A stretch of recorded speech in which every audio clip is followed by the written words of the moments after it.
Food freedom is not just about restoring your relationship to food, it's also about healing your relationship to your body and starting the process of working for your body rather than against it. I want to give you 3 reasons why some people fail at food freedom and how you can actually build this into your own life. The first reason people fail at food freedom is because they forget that food is still information. We've spent so much time attaching a morality to food, saying that it is a good or a bad food, that we forget that that food is actually giving us information to our body. That every single bite of food we take broadcasts a set of instructions to our cells. So when these foods are now allowed, we almost feel like we don't know how to control ourselves around them. This is okay. This is actually a very normal phase of removing restriction because now food feels so exciting. Now it's something that we want to enjoy because we have spent so long not enjoying food. So what I see a lot is people will start to say, wow, okay, I guess I can have the cookies.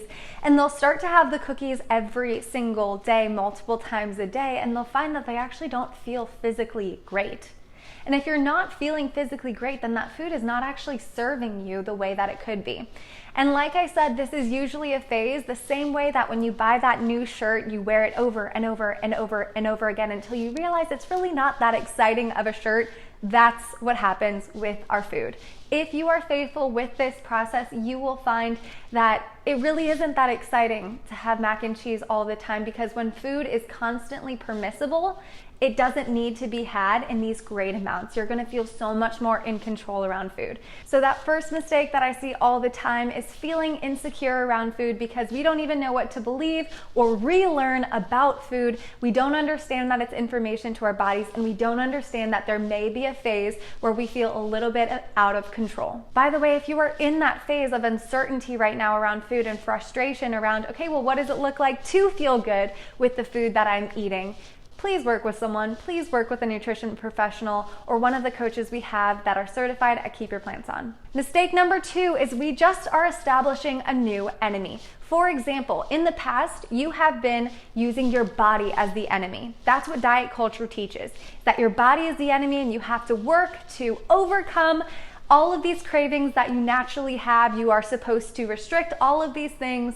And then when we realize how false that is, we swing to the other side, and now the enemy is diet culture. And now that same salad that we were eating before only to make us skinny is a salad that makes us feel like, oh, that's diet culture. We think of an apple as diet culture. These foods are not diet foods. They are foods that are supposed to promote and nourish our own bodies. So when we establish another enemy, this new enemy of diet culture, we find that we're still fighting and we're still rebelling, and it's really hard to find your optimal balanced health when you're constantly fighting an enemy.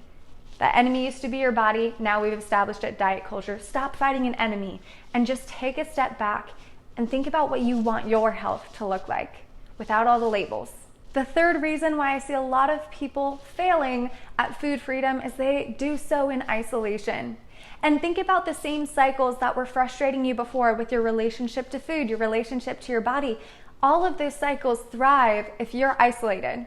And so I have people that decided, I'm not going to tell my friends, I'm not going to tell my family what I'm pursuing. And therefore their friends and family are going about their lives as if you are the same exact person that you were before you made these intentions. So they're going to offer you the same foods. They're going to keep the same social norms around you because they don't even know what it would look like to support you. So start having conversations with your friends and family about what it would look like for you to pursue optimal health, and ask them to have an active role in it. We will thrive when we have a community around us. And if you want that extra step, please reach out to a Keep Your Plants On coach today, because this is what we are here for, teaching you how to have food freedom, how to feel good with your food, and how to feel confident in your own skin.